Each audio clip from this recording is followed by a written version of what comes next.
everybody. Happy New Year. Next to me, I have got the gorgeous Anne James, based over in Tasmania, our latest hot off the press published author of her book, Seasons of My Life. You can see it there in the banner. Yes. Show us the that's next to you. Yeah, there it is. You've got your physical copy there, and apparently you also have the book launch coming up this Saturday, right? Yep, 12 o'clock on Saturday here at home. Oh, amazing, amazing. Well, I know that Wendy, who works for us, is your sister, and she'll be coming to support you in that. So I'm super excited to be interviewing you this morning. Actual introduction of who Anne is. So I'm going to share the cover of her book while I read through the introduction, and here it is. Anne James is the author of Seasons of My Life. Is a legacy for her future generations and a story of reflection for her readers. She discovered her inner storyteller as she wrote her book and realized she wanted to do more. With over working across various disciplines, she ultimately moved to general practice nursing. She pioneered and oversaw nurse-led clinics focused on managing chronic health conditions. She diligently upskilled her professional courses, and she had the privilege to present at a Lung Foundation training day for nurses, specifically focusing on COPD management. Her unwavering passion now lies in helping individuals comprehend health diagnosis on their lives, guiding them to overcome obstacles, achieve realistic, tangible goals, and be the VIP of their health journey. Awesome, amazing, Anne. So congratulations. Thank you. First, what a fantastic goal to smash out. And so I want to know the history of all of this. When did it start? When did little inkling feelings come to you that you wanted to write a book? It actually consciously started with a conversation that I had with my sister Wendy. We were just general chit-chatting backwards and forwards, and then I was talking about the garden and how I developed an absolute love and passion for gardening, for growing, for being in nature, for growing organically. And she, very tongue-in-cheek, said, "You should write a book." I went, yeah, whatever. A few hours later, I text messaged her and said, "Bugger you, I'm going to do it."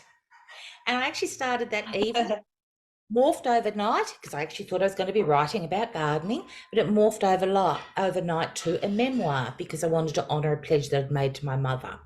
And that's where it started. And I started writing the very next day, did the seminar with you guys on the 12th, and onboarded the same day. Yeah, you did. I remember that. I Mm. remember I was in Florida that day of the seminar, and you had a chat to Ricky, one of our team members, and yeah, since then I've seen you grow so much. So that was April, and we're now end of October, literally 6 months, right? You know, what was, had you written anything before you decided to do it? Nope. Not since I was a teenager, not since I was in school. I mean, clinical writing, yes, every day of my working life, but that's a totally different style of writing.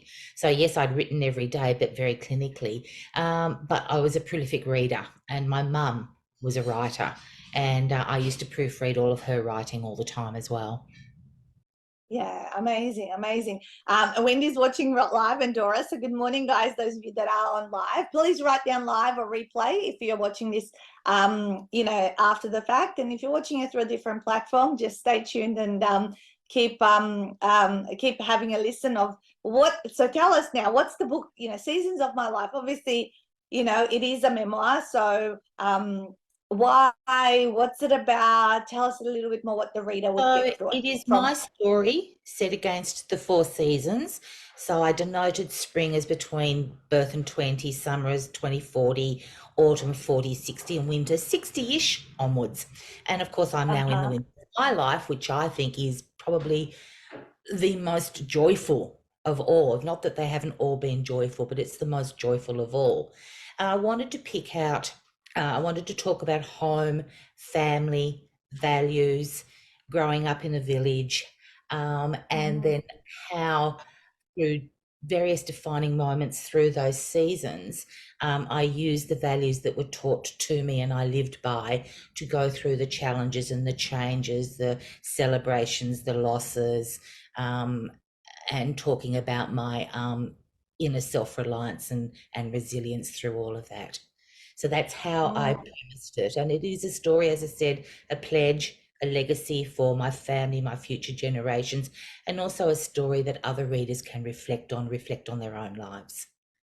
Yeah, I love how you've set it up against the seasons, and because we have multiple different seasons, sometimes even in a year, right?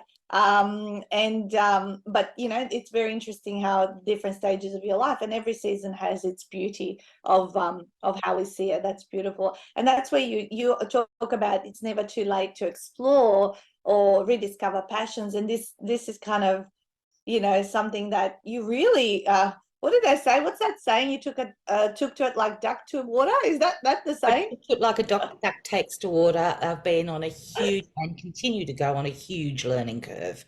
Yes. Yeah.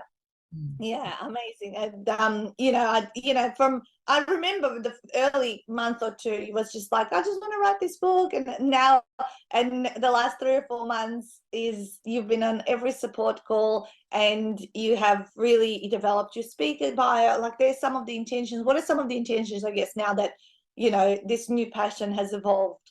So I've further developed my speaker bio since then, as I've really honed in on Yeah, what I want to talk about, and also developing an online program. So my passion is that I do want to help other people.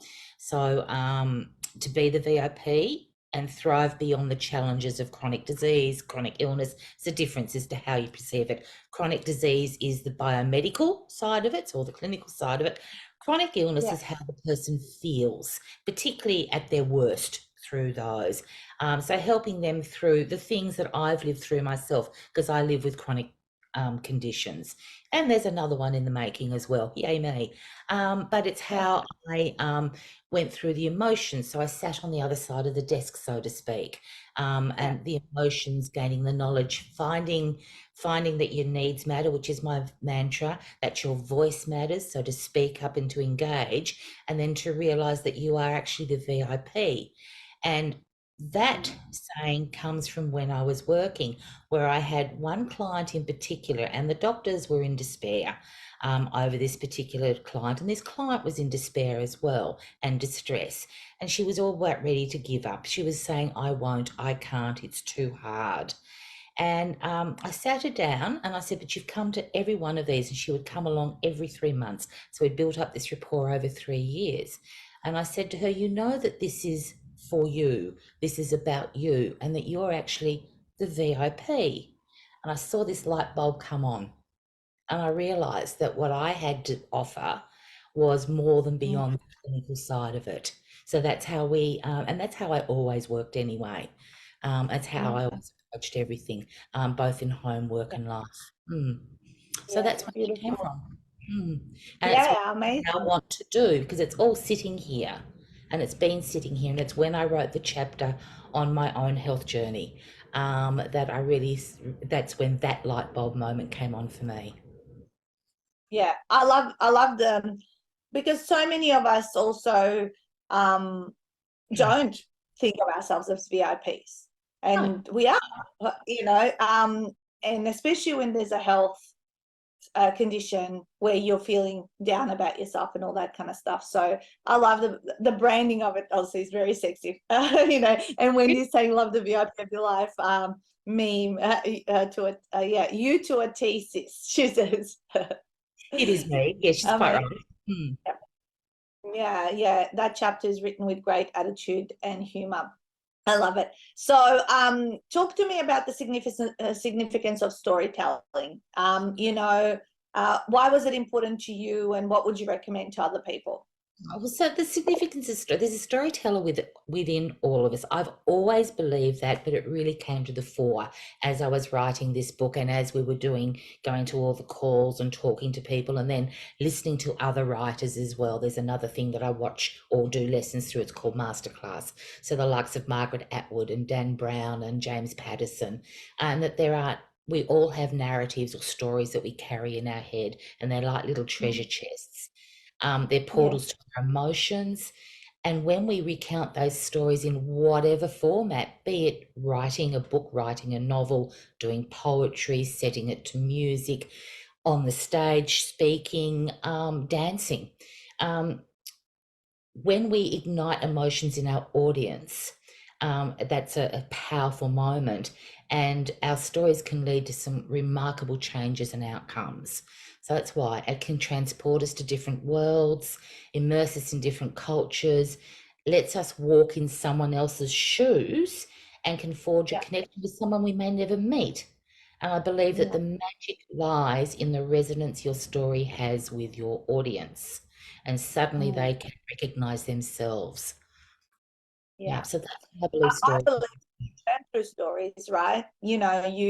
There's so many metaphor, like you've used the metaphor of the seasons, to tell your stories that you want to share about your own life. And I think it's very reflective as well.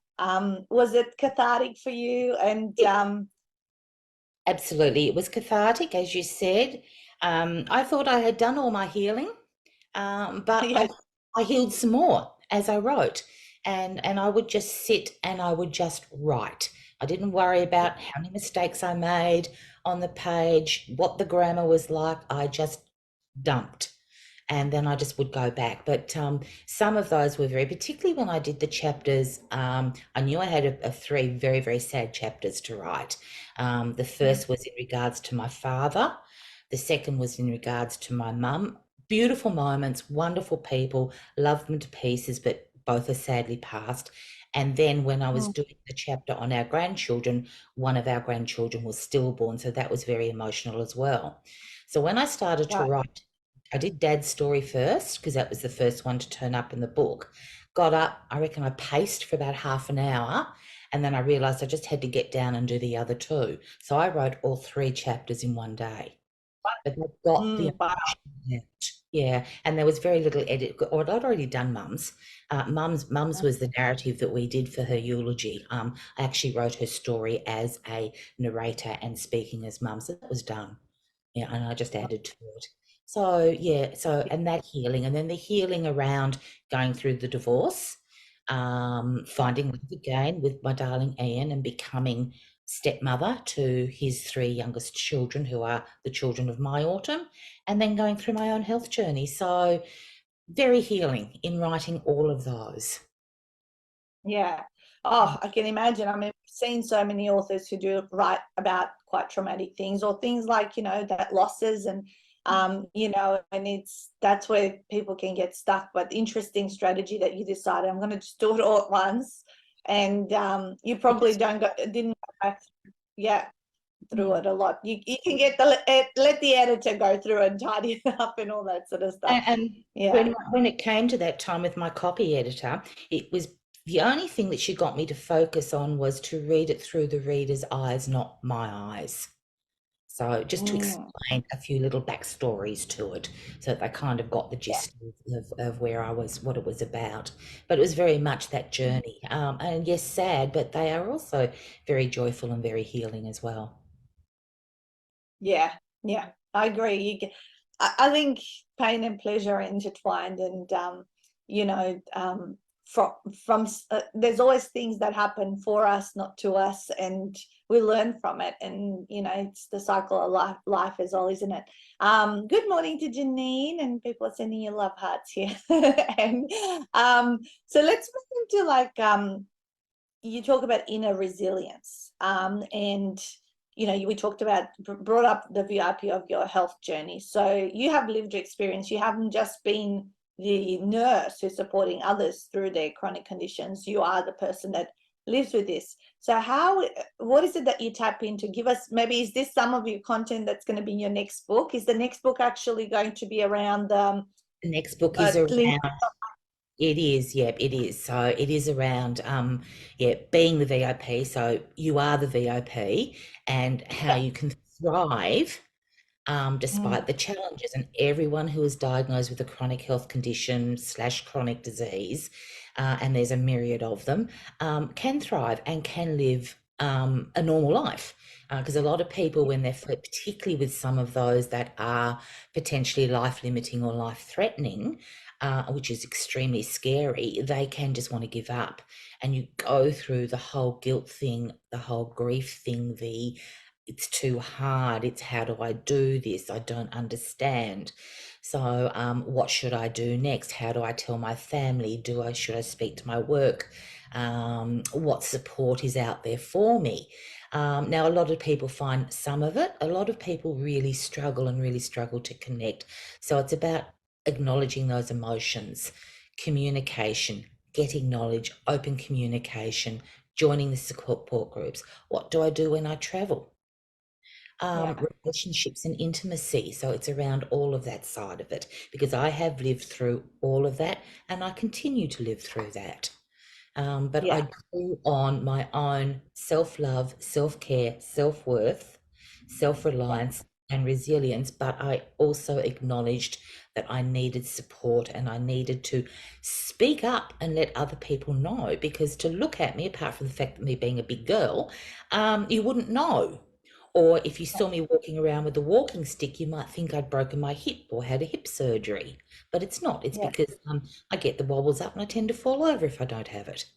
So, Yes. Yeah. yeah, Yeah. all of that Amazing. So part of it. those tools will be so helpful for someone who's just embarking Mm, on or maybe mm. diagnosed with a chronic condition, to lessen their suffering, maybe to help them set up their life so that they can be supported earlier on rather than learning through trial and error, right? It's the biggest health, what's the word I want to use? It's the biggest health burden that we have as a human race. Here in Australia, 1 in 2 Wow. have a Mm. chronic health condition. Globally, it's approximately 33% of the world's population. And of course, we don't know how true that is because there are many countries where they're unable to gather the true figures. And it Mm. differs. It is a global concern, and it is a huge burden. And if we can lessen that burden on ourselves and also on the health system, um, Yes. and there's a lot more that can be done there too.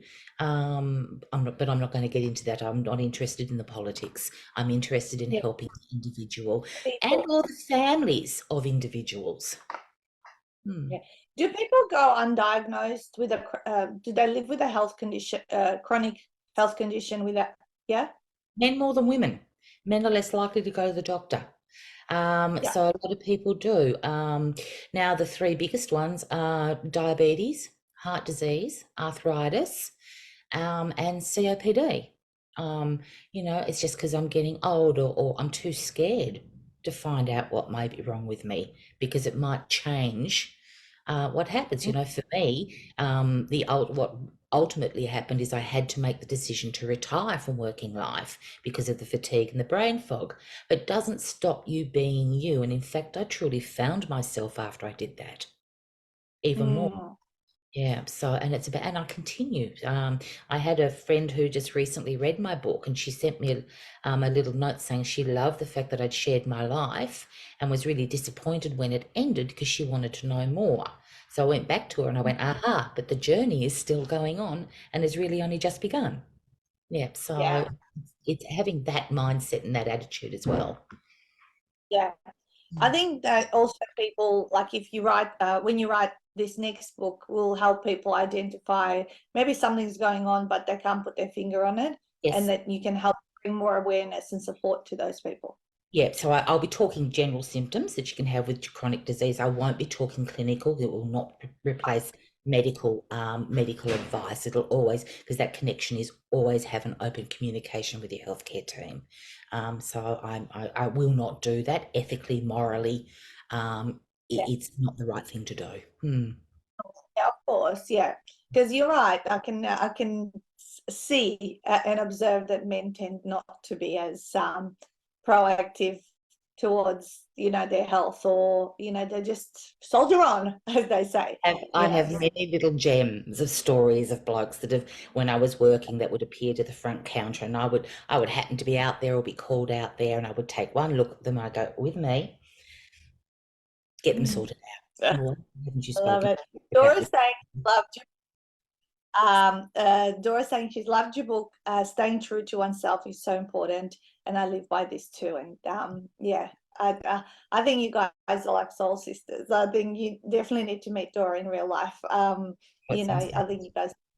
Yeah, yeah, yeah. I love it. Awesome. So, how was the process of going through? I mean, how long did it take the writing?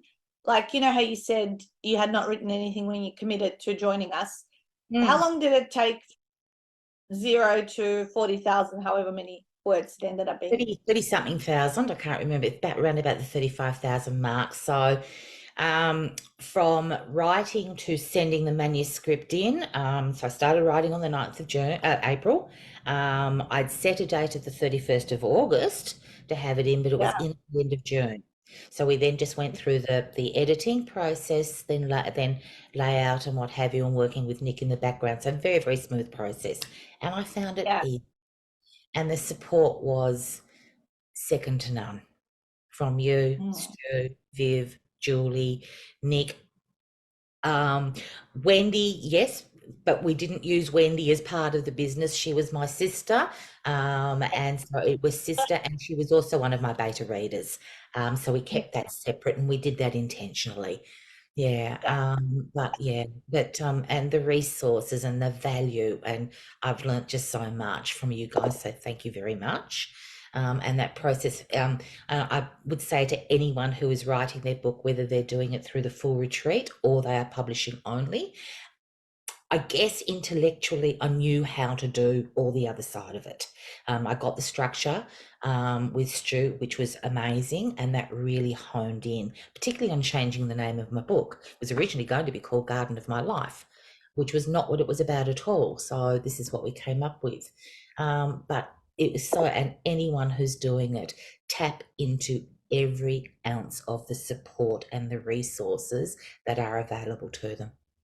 That's partly the reason why you moved so fast as well, because you came, you asked, you kept going. You came, you asked, you kept going. And that's the one thing that we always see when people are in the room, they stay in the room, they get engaged in the community, because you were on a harder pathway than, say, someone who's at a retreat, because you were doing it more self-guided. The Mhm, writing was your responsibility to mhm. stay disciplined, to stay on goal and all that, which is what we see, that 80% of purchase publishing packages never get used, which is a really sad statistic of how much money gets thrown to the publishing industry, that people don't follow through because they don't have that self accountability and discipline. So, congratulations on being in that 20% who actually did it and did it in a couple of months, entered editing, and within 6 months we have a book that's published, and you're having a book launch this Saturday. So, always really impressed. But that I recognize the patterns when I see someone who just does a online portal or publishing, who does the work, and you can see they're engaged in it, they're watching the videos or they're coming to the calls, they're going to go through. But if someone just invests for the sake of, they think they're solving their problem but they're not really, then they, it goes to the wayside. Amazing. So where can people buy your book? So people can buy my book through my website, so www.andjamesauthor.com. I'm just pulling that up on the screen. So this is the beautiful. I'll just love that house photo of That is from your cover. So what's that one? Is it a real house that you grew that up in? is the cottage that we are living in right now. So if you just scroll back up to the cottage, scroll back Yes. up to the cottage.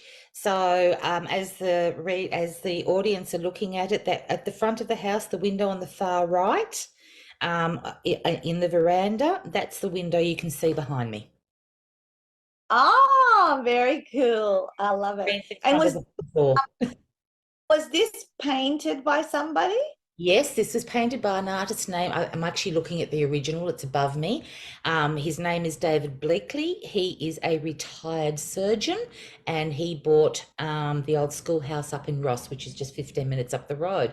And we went to one of his, what's the word that you want to do when they display their paintings? I have issues. It's called mouth brain disconnect. So we went to one of his viewings, and I spoke to him, and he came and sketched it, and did the watercolor, and yeah, and then we had it framed. Yeah, so we And commissioned then it. you took like a high resolution photo of that painting and then put it onto the book. That is correct. Yep, yep. And then Nick did his magic, and particularly on the book cover, with it had spread right across the front cover, which is Yeah, fantastic.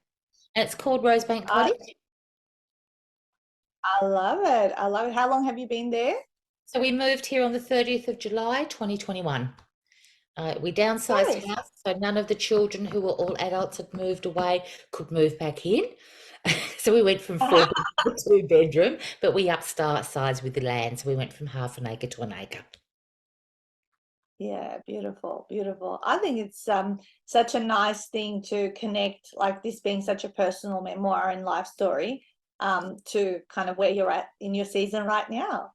I had no issue with deciding on what I wanted for the cover. I just knew straight away. In fact, I knew from the very first words that I wrote, which were actually the afterword. I wrote the afterword before I wrote anything else. And as you know, Yep. I discovered I could write poetry, so I wrote poetry through the book. And the first poem in the book is the last poem I wrote. So, but that's just how it came together. Hmm. Yeah, that's beautiful. And guys, go ahead and, get a copy of this book. I mean, just if you've always wanted to write, say, your life story, or someone who wants to do it, what a wonderful example, to follow.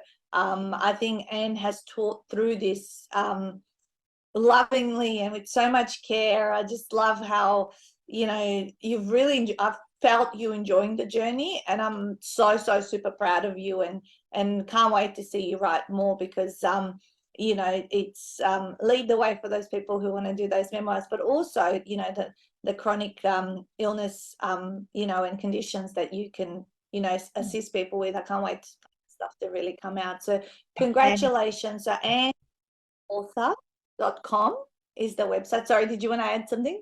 I was just going to say, I'm planning on launching that in the new year, the program. Nice. Hmm. Yeah, beautiful. Well, actually, did you know that this year is apparently a year number 9 in terms of numerology? So it's about finishing things, and next year is about number 1, about starting new stuff. So this stuff that you're planning, it's and a lot of things in my life, like we're finishing building and deck, all this. It's very interesting how the energy shifts year in, year out.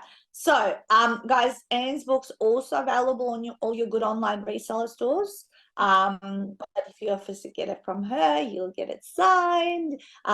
So Anne James author, just normally spelled, no funky spelling here, .com is the website, and the book is Seasons of My Life, not I'll show it to you one more time bigger on the screen. These beautiful scenes that Nick creates, I just absolutely love. So congratulations, Anne. Keep doing all the amazing work, and I look forward to seeing you at more support calls and continuing to get to know you, and one day we'll celebrate together. Fingers Yay. crossed. Next year or the year after, hopefully. Yes. Love it, love it. All right, guys, you guys have a wonderful week ahead, and go out there and smash out your goals. Bye, guys. Bye.